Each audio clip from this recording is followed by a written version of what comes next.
First and foremost, I'm grateful to Apsara ji and her colleagues in the Good Deeds Club for giving me this opportunity to travel down to Chennai. I don't get to come here very often, and therefore when I do, for me, these trips become very significant. The only thing I will say is that we don't get enough visitors from Chennai and from the rest of Tamil Nadu to Jammu and Kashmir. In fact, one of the challenges that my government has taken upon itself is to try and improve the links and the connections between the states south of the Vindhyas and Jammu and Kashmir. And therefore, we hope that in the months and years ahead, we will see more film shootings from this part of the country and more people coming to Jammu and Kashmir for their holidays. After Operation Sindoor, what is your precaution taken about the protection of Jammu and Kashmir? Well, we did a comprehensive security audit of all our tourist destinations. Some of them are even at this moment not open for tourism activity, but most of the places have reopened, and we are taking all the precautions that are necessary. So you were left from the India Alliance? Who left? You? No? Who said? Stay in Indian Alliance? Who said we left? Okay. But recent day you will collaborate and you will merge with central government. No, absolutely not. I don't. This is the problem. See, not only is there a difference or a distance in geography between Jammu and Kashmir and this part of the country, there seems to be a lack of understanding as well. There is no gap or no sort of difference between the National Conference and the India bloc. We continue to remain a part of the India bloc. The Congress party is part of the alliance that is in government in Jammu and Kashmir, though for their own reasons they're not participating in the government at the moment. They've said that they will join the government once statehood is restored to Jammu and Kashmir. But otherwise, we are very much a part of the India bloc. How is your stable relationship between Chief Minister M.K. Stalin and you? No, it's a very good relationship. We've always been very grateful to the DMK for the support that they have extended to Jammu and Kashmir for the issues that matter to us.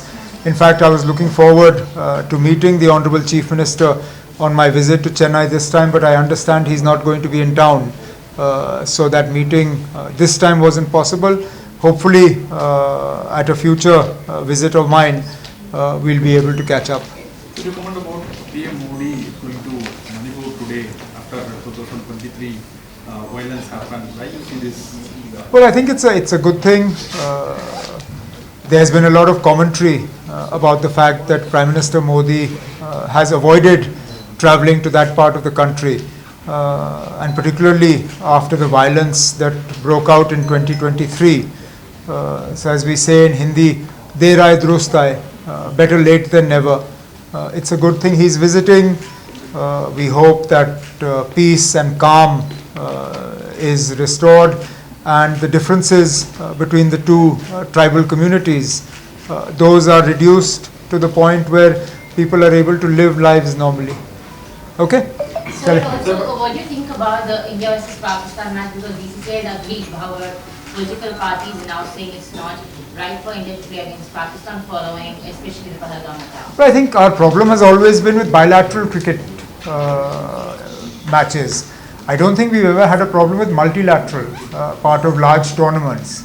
If I understand correctly, this game is part of a tournament. It's not part of a bilateral series between the two countries. If this is a start and things can move in a positive trajectory from there, nothing like it. More often, very often, sport becomes a victim to politics. And nowhere is this more true than with cricket and the subcontinent. But you can't wish away what happens. My part of the country has been the direct victim of this. More than 35 years of trouble, and this year we all saw what happened in Pahalgam. These are real concerns that we have, and you can't wish them away. One more question. So on the statehood of Kashmir, with the monsoon parliament sessions coming up, you've also raised your voice against the MLA being detained. Well, they're two separate but in some ways related issues. Law and order, policing, these are not part of the elected government's responsibilities. And that, I think, is unfortunate.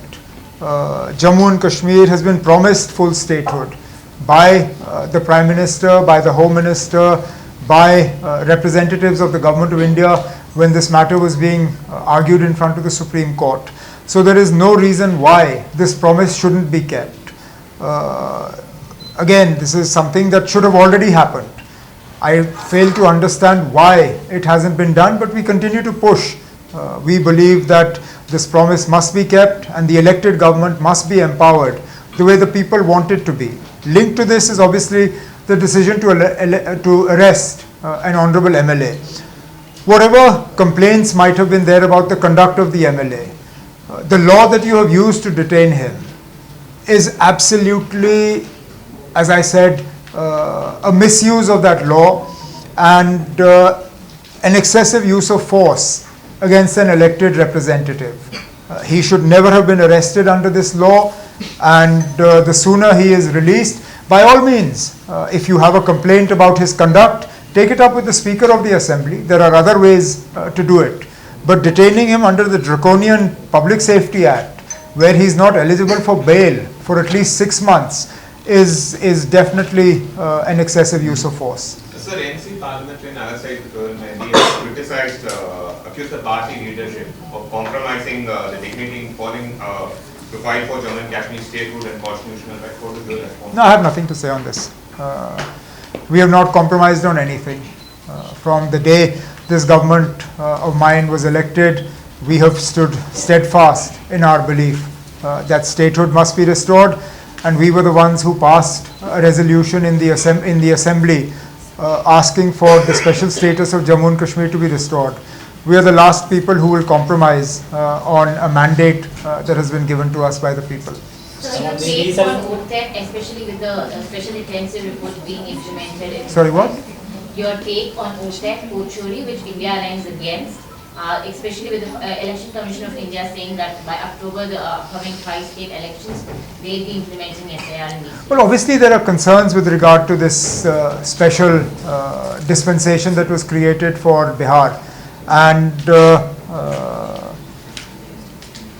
how useful it will be for the ruling alliance, I think, will be shown when the results come out.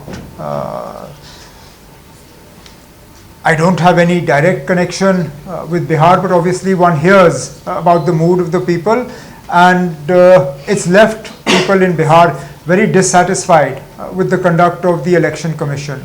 I'm not sure the Election Commission wants to do something in the rest of the country that will add to the questions over its credibility. We have always taken pride in the independence and in the impartiality of our Election Commission. I think our Election Commission needs to hold true to those ideals. It wasn't without reason that T.N. Seshan was a much admired person across the country because he ensured the independence and the impartiality of the Election Commission. I think those are the days we need to go back to. Okay, that's it. Thanks. Time.